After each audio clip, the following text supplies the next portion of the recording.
They are all indictable offenses with a maximum penalty of 14 years imprisonment. It's a very serious criminal offense. The worst part of this whole thing and the darkest moment that I had to endure, I think, was at the very beginning.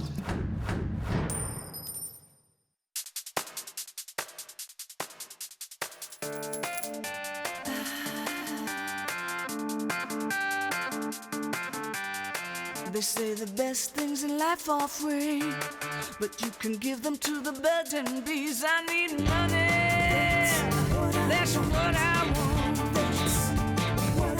That's what I want. That's what I want.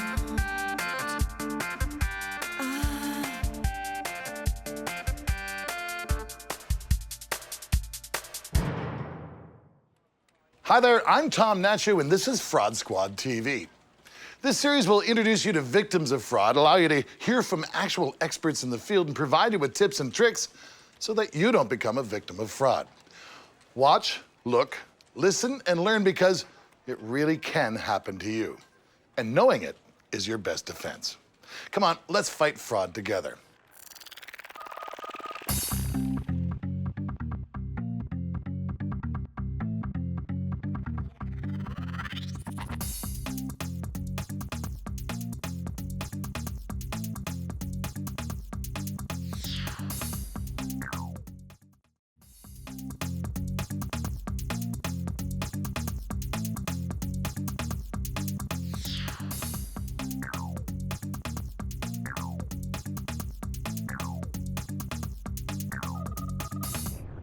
Are you sure the money in your pocket is real?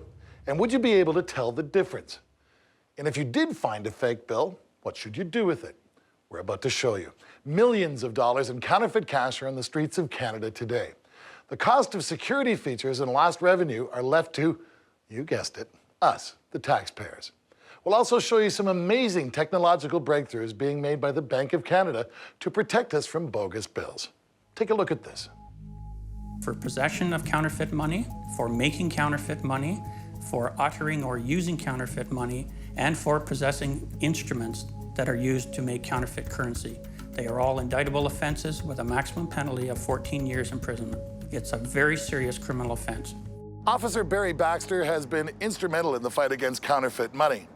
Yet, even with stiff criminal sentences, there's still a lot of guys trying to pull it off. But as Baxter says, they're becoming less and less successful. As a result of the increases in counterfeit activity between the years 2001 and 2003, the Bank of Canada responded with the introduction of the new Canadian Journey Series banknotes with state-of-the-art security features. Now, a counterfeiter can use existing technology in order to create the basics of a counterfeit banknote. However, the enhanced security features are very difficult to produce in a method that allows deception to retail merchants or the public. It's very easy for the average person to tell a real banknote from a fake one. It takes only a few minutes to learn, actually, and a few seconds to check. One security element is the holographic stripe that can be found right here on the left side of the banknote. What's to look for in it is the color shifting. When you move the banknote, it should be going through all of colors of the rainbow. Another feature is a security thread that is found on the reverse side of the banknote in the left side. If you hold the banknote in front of a light source, what you'll see is that the dotted line becomes a full line that goes from the top of the bill to the bottom of it.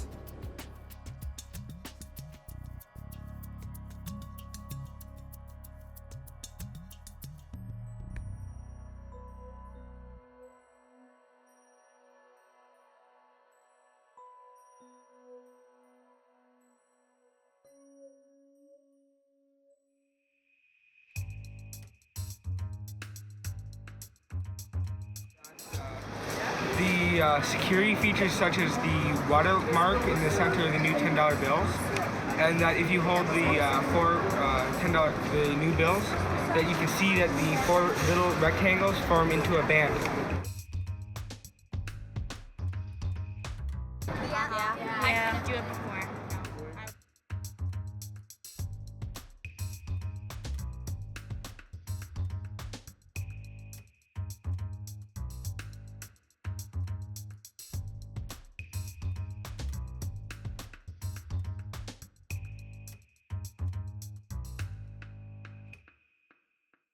If a retail merchant or clerk is engaged in a transaction where they are suspicious of a banknote, from a law enforcement perspective, we would like them to retain the banknote as long as it is safe to do so and not to put themselves in a position where they may come to bodily harm.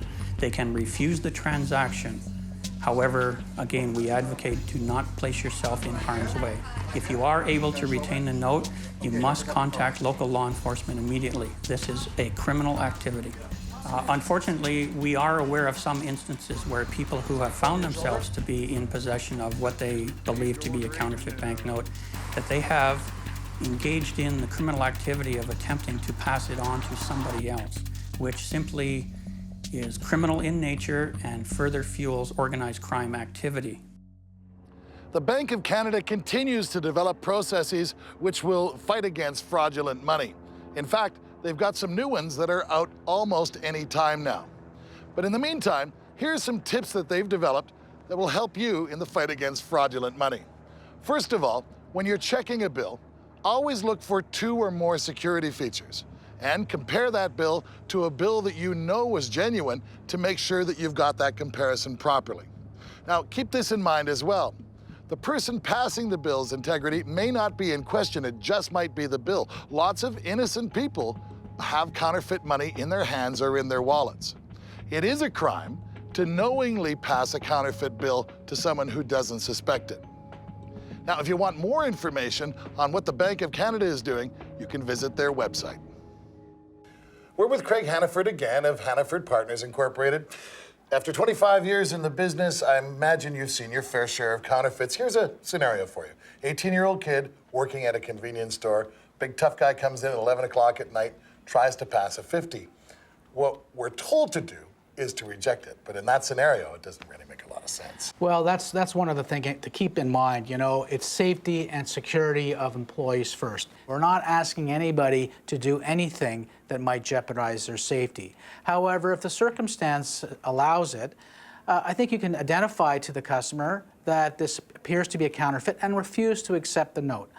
Better still, to get the customer to agree that you're going to call the authorities and turn it over to police.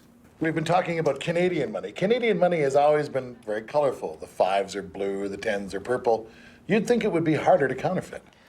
Well, actually, it is more difficult to counterfeit, and with a lot of the new security features that the Bank of Canada is putting into their currency, it makes it very difficult to counterfeit.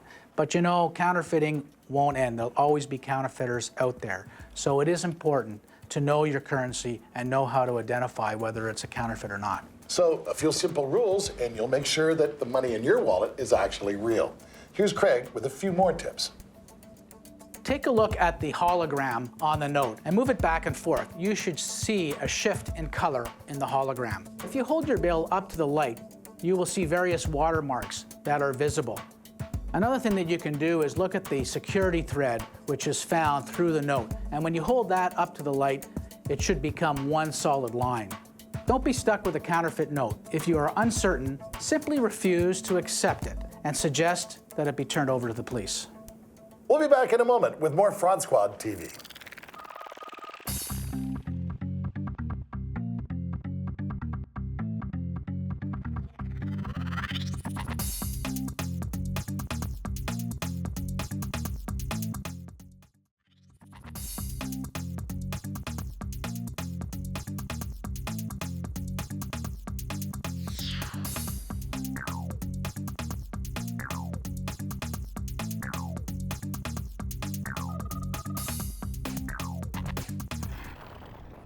Imagine this. You own your home outright and you don't owe a dime on it. But one day, you get a call from the bank looking for your mortgage payment. What happened? Well, someone that you don't even know walked into the bank, assumed your identity, took your mortgage out on your home, and then left you responsible.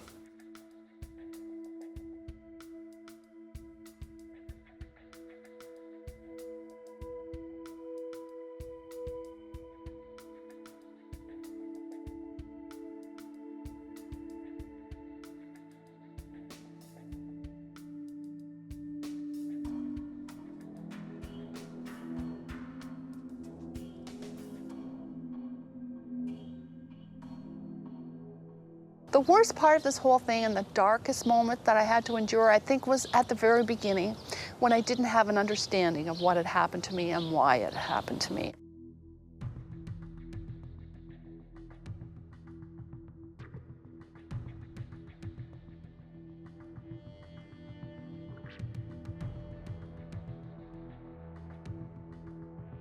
Back in 2005, I sold my house. I found a new residence to buy and went to my bank to arrange mortgage on the new property that I was about to purchase. Much to my surprise, when I went in to see Mary at the bank, she said, "Sue, sit down. You don't own the house. You've been the victim of mortgage fraud." I know, but it happened. I'm sorry.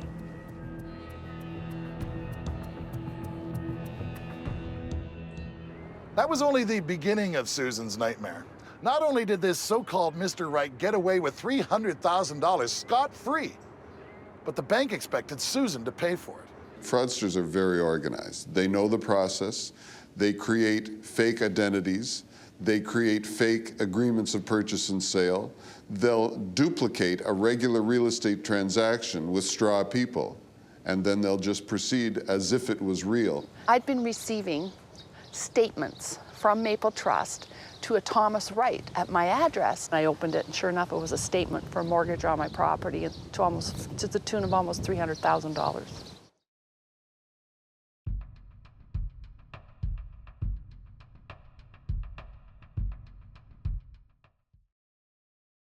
Susan's first question to me, of course, was, well, this is ridiculous. They're asking me to be responsible for a mortgage I neither signed nor had anything to do with.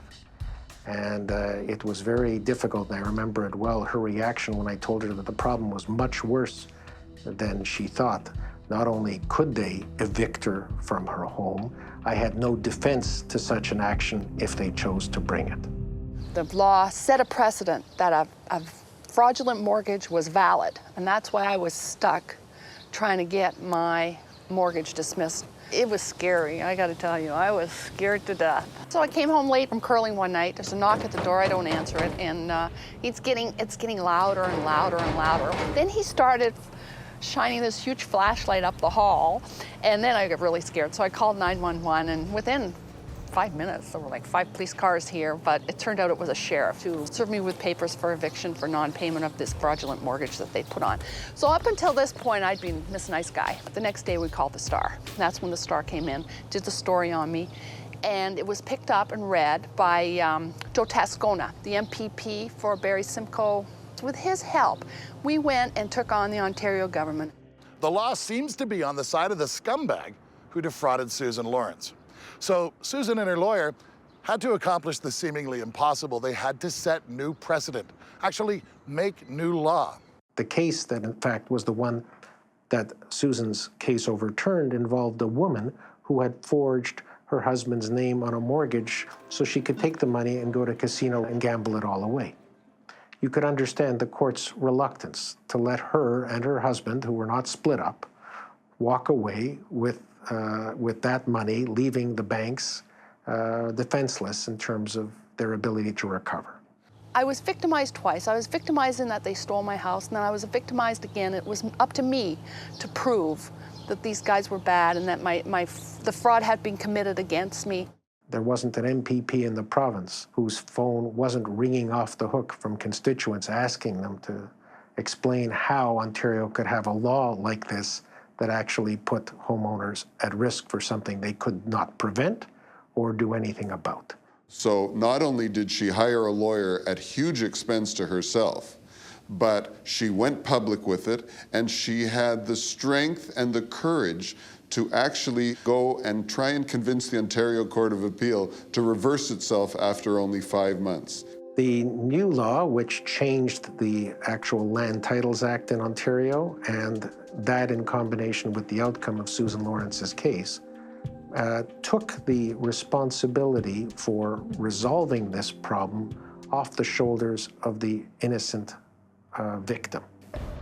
I'm pretty proud of what we accomplished. I don't think I understood how big a deal it was at first, but then when I read in the law magazines and on all the websites about the great job I've done, and I feel great. You've just heard a story about Susan Lawrence. Now, how do good guys go bad? This is a story about a man named Kevin Barnes. He was seduced by greed, and he fed that greed by leveraging other people's properties and their dreams. I received 5 years in Leavenworth, did 5 years in the halfway house.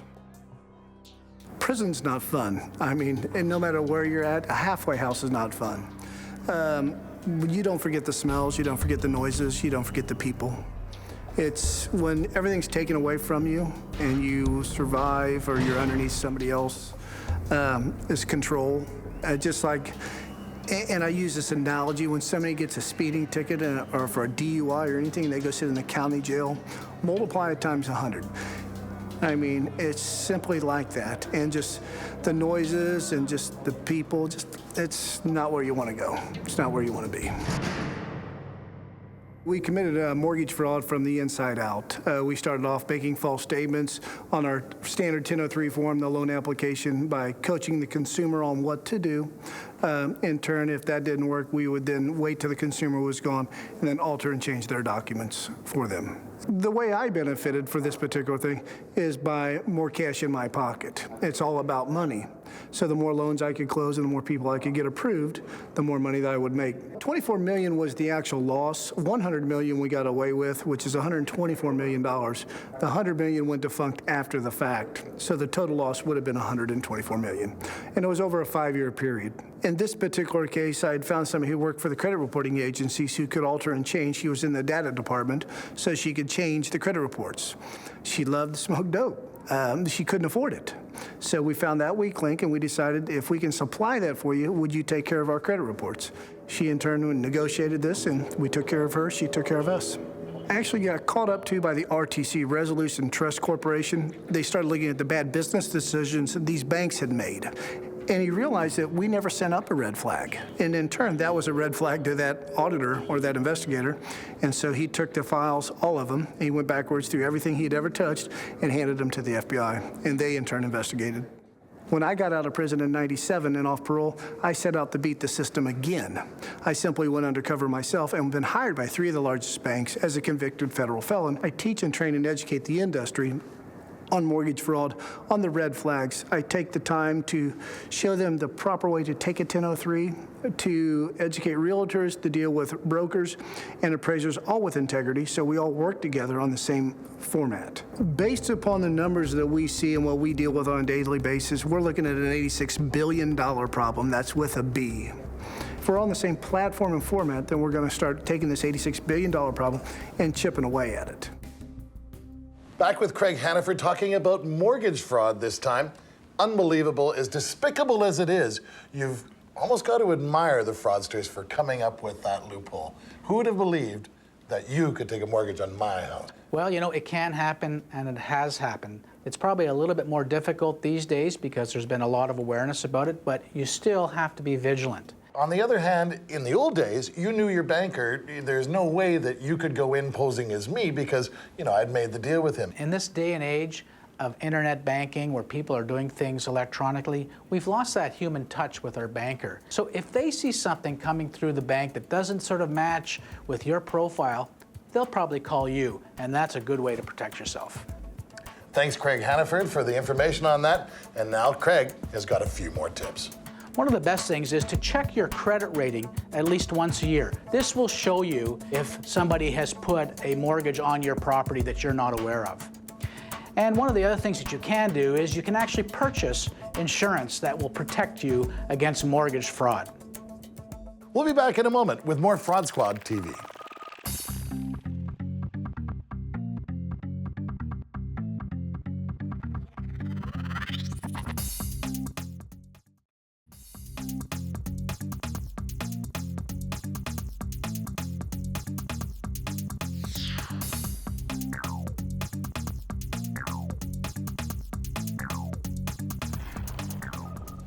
Have you or anyone you've known been the victim of a fraud or a scam?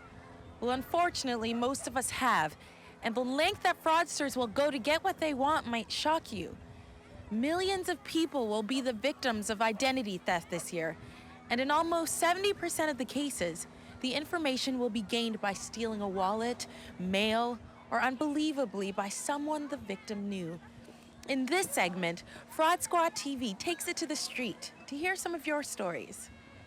I had my credit card stolen. It never got to me in the mail. And then when I inquired about the missing card, apparently there was already a $4,500 charge on it. So someone took it from the mail before it got to my house. I applied for the credit card. I got my PIN number, never got the card. I waited.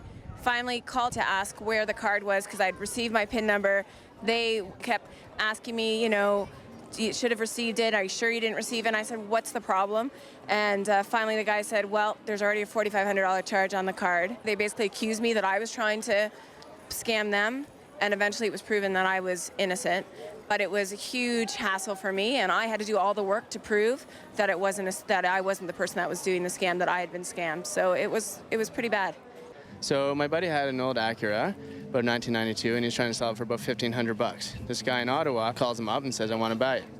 Come up to Ottawa, I'll give you a check and a Greyhound ticket and send you home. Anyways, my buddy does it, drives up to Ottawa, gets written a bad check, $1,500.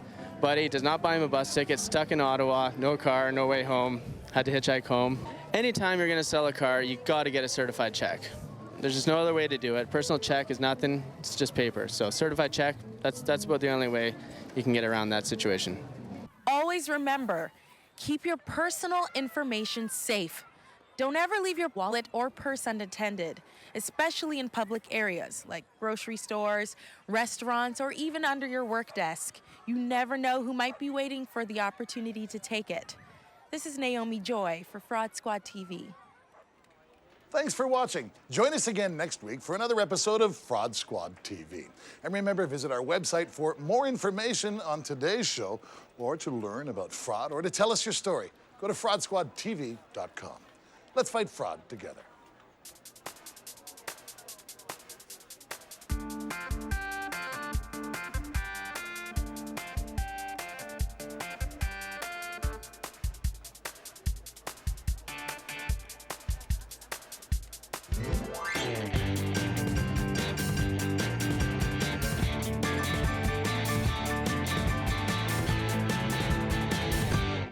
That's what I want.